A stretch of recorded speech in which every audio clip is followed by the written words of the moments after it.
entrarán las religiosas intrigadas porque habrá entrado la sacristía en el Aleluya. Había leído rápidamente en mi casa las lecturas y he dicho, bueno, hoy voy a predicar 1 minuto porque tampoco tengo nada especial que decirles. Ya desgraciadamente me alargo algunas veces más de lo que yo deseo y tengo propósito. Así que he dicho, hoy les dejaré descansar.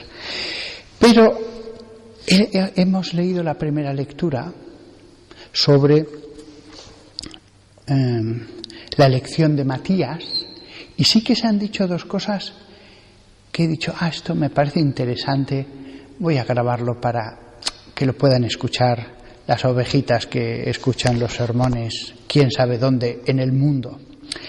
Solo 2 cosas. La primera de todas, ¿por qué dice Pedro que estaba hablando de Judas Iscariote? En el libro de los Salmos está escrito que su morada quede desierta y que nadie habite en ella. ¿Por qué dice eso? Y además esto no es cualquier cosa, estaba profetizado en los Salmos. O sea, no es cualquier cosa. No había reparado en tantísimos años de sacerdocio en este pequeño versículo, que su morada quede desierta. Pensaba, ¿se referirá a su casa donde él vivía, quizás en una localidad llamada Keriot, Ish Keriot, hombre de Keriot? Ish Keriot acabó latinizándose como Iscariote. No parecía que esa fuera la verdadera razón, porque en el fondo todas las moradas de los apóstoles antes o después iban a quedar desiertas. Y más, esto no tiene mucha trascendencia en cuanto que Judea iba a ser invadida por las legiones en la época de Vespasiano. Sí que puede significar, es verdad, que la vergüenza, la sensación de culpa, etcétera, hiciera que se marcharan de la casa los familiares que pudiera haber en ella y que nadie quisiera ocuparla. Signo de maldición por unos y por otros, aunque los familiares no tienen la culpa. No descarto que también este aspecto sucediera. Pero si esto era lo suficientemente importante para ser profetizado, yo creo que se refiere a la morada eterna. En la casa de mi Padre hay muchas moradas. Si Judas hubiera sido fiel, había una morada preparada para él en el reino de los cielos. El puesto de Judas con los otros 12, mejor o peor, porque a lo mejor hubiera podido caer varias veces, pero después arrepentirse y después ser fiel. Podría haber sucedido que uno de los 12 no hubiera sido santo, hubiera muerto como apóstol, hubiera muerto predicando lo que escuchó, pero no hubiera pasado nada porque uno no hubiera sido santo, ni siquiera al final de sus días. Si había podido resistir la llamada a la conversión de Jesús, estando él en vida visible, también podía haber pasado eso. Judas podía haberse arrepentido incluso después y haber sido una gema en la corona de Cristo, la gema de la redención, de hasta qué punto era poderoso el poder de Dios para elevar del fango y del abismo. Había una morada de felicidad para siempre que algún día en el más allá la veremos y diremos, fíjate, está desierta.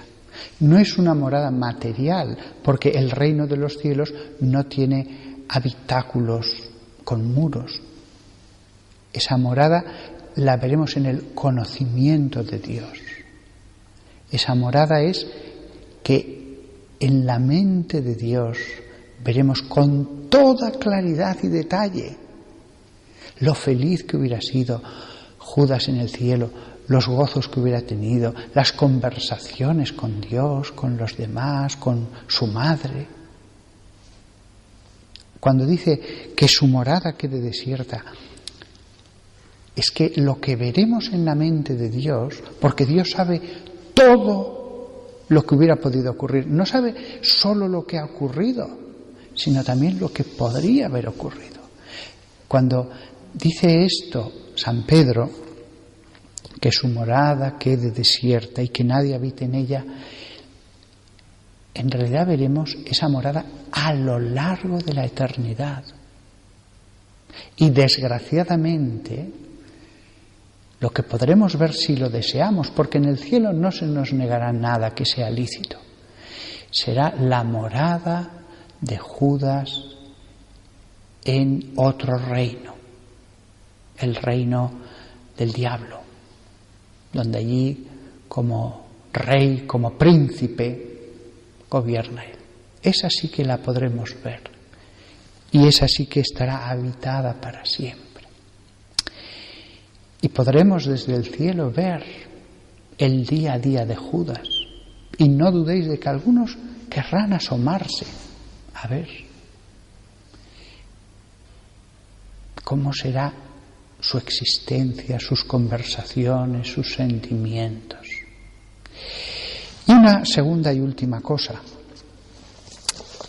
Es necesario que uno de los que nos acompañaron todo el tiempo en que convivió con nosotros el Señor Jesús se asocie a nosotros como testigo de su resurrección. Escogen a uno que ocupe su lugar. Esto también estaba profetizado por el Salmo, que decía, y también que su cargo lo ocupe otro.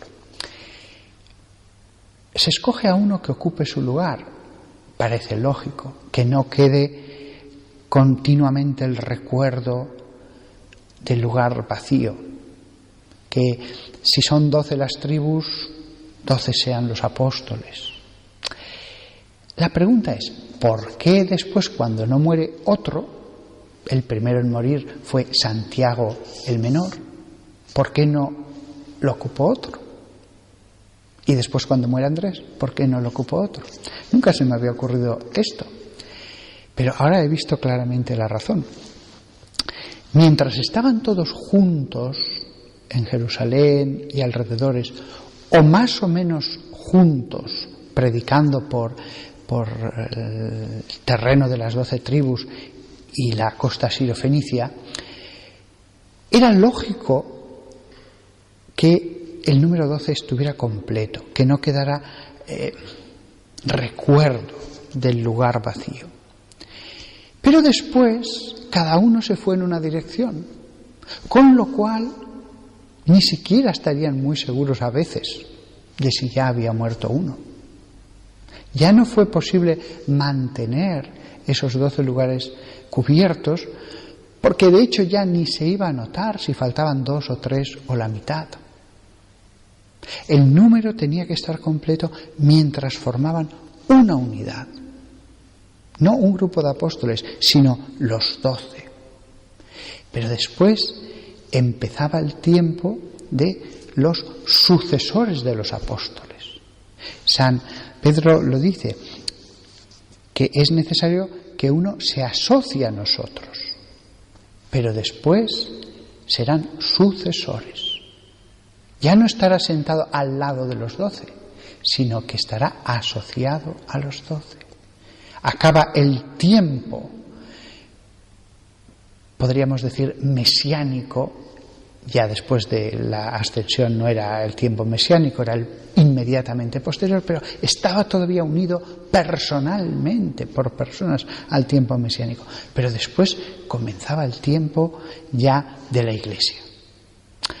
Así que estos dos pequeños detalles os los he querido participar para que veáis la profundidad de las cosas que nos enseña Dios, lo terrible que es el pecado cuando se convierte en un abismo, la morada del cielo y la morada del infierno.